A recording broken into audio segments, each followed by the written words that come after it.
All right, let's get started. Now we're going to make the train that you've seen in the opening of this video.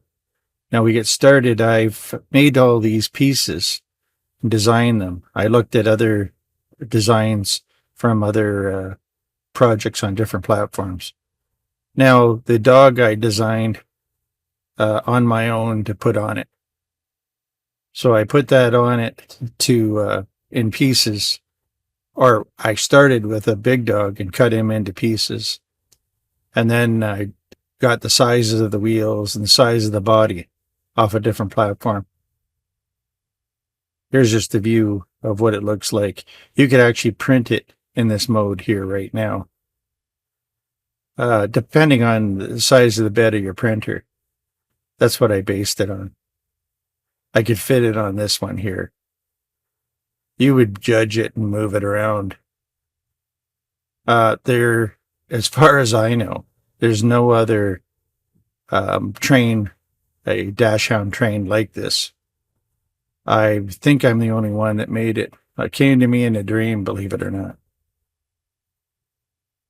Now this is actually the STL file that I made that you can print just like that. All the pieces, or you could break it up. Here's another one for a smaller printer, already broken up. Gives you an idea. His nose is long because I know someone that has the same, or had the same dog. He passed away. Actually, her name was Maxine. Now here it is, just on a file that I showed. The wheels, I'm going to show you here that you can put them whatever way you want. It doesn't matter. Whatever you prefer. I actually prefer them like this, the way I'm changing them. But it depends on your preference. The track will take any way you would want to put them back and forth. You don't even need to do wheels like this. They could just be flat wheels. They just sit in grooves. So here it is. They actually snap into there and they don't come off. So there's the other side that I'm doing. I didn't need to really show both sides, but hey, it's there. Let's do it. We do all. Now, you wouldn't print it like this because, of course, the wheels wouldn't turn unless you had them so they didn't touch. And then that's another obstacle. I prefer to print them on their own, each piece. Yeah, this is just to show you what it would look like put together. Now, at the end of the video, I actually show some pretty neat stuff of I built the track. I've built all the pieces. Built some straight pieces, built some curves. Now, this is showing them sitting on the bottom of the base. Now, you can print them like this. I prefer to print everything as flat as possible. Now, this is showing what it would take to, and how long it would take to print, and how much material there. I'm showing up in the corner there.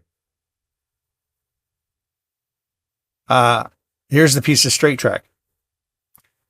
Now, I put this other piece in to show you roughly how they would fit together. And then I'll pull them apart like this. Now, actually, you can make longer tracks from the same design.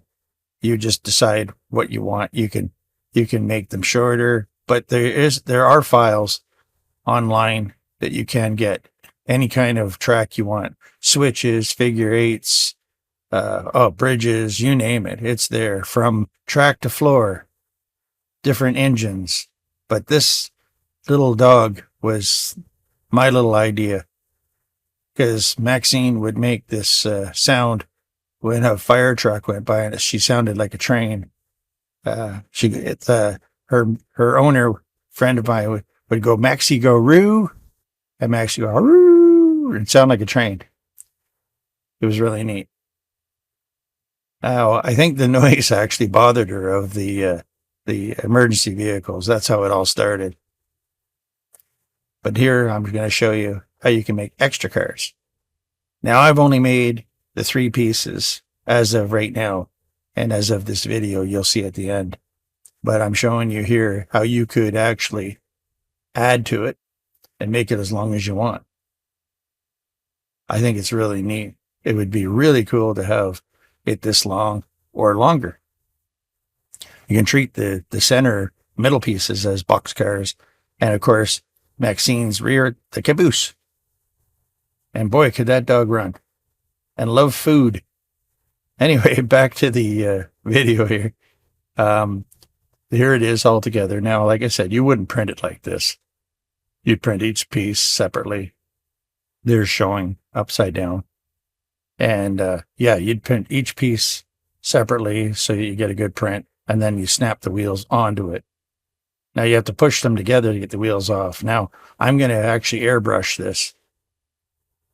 Now, here's the pieces being printed. This is the dog's head, Maxine's head. And I think each piece took about 3 hours. And it's solid, so they're durable, so you can let kids play with them. This is the middle piece of the body being printed. And this will be the rear, the caboose, Maxine's tail and back half. This is one of 4 wheels. I did 4 wheels at a time. And here's the curve track. This is a piece of curve. The tracks, I think, take about 3 hours a piece too. And you can keep adding to it. And this is the straight piece of straight track. So there you go. So that's putting it together. I'm going to show you more. Okay, we got the train all done. I'll show you the cars. Check it out. Isn't that cool? The dash hound. Oh, here's the other car. Here's the middle car. And there's the tail. Oh, right there. Put it in the right spot so you can see it. I'll put that back. There you go. So what we'll do is we'll put this in the center. We'll take this off here. Roll that back over so you can see it properly. And we'll put the track together.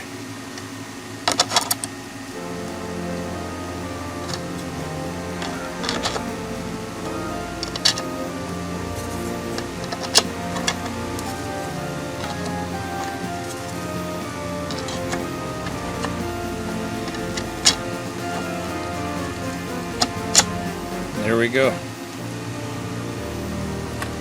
put the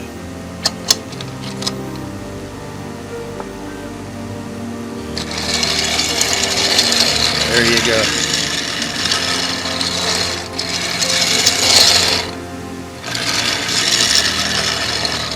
And usually the train will stop to fill up with water. This one stops to drain it. So anyway, this is actually made. The actual the dog itself is made solid so that it can be kicked around, and the track too the same way, so that it can be durable for kids' play.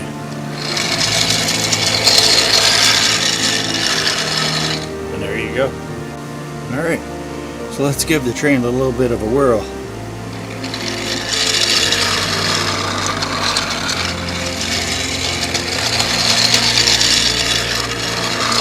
Really goes nice.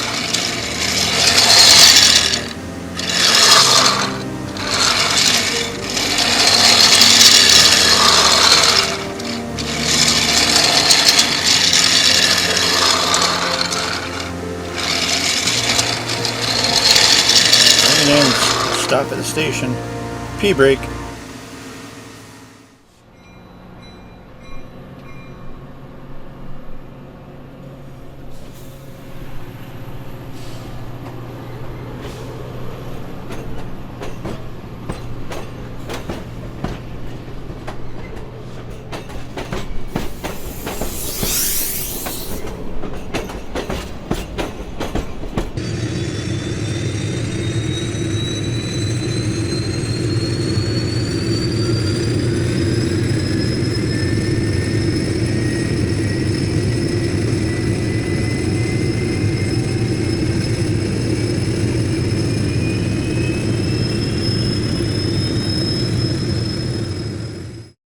Thanks for watching, and please subscribe.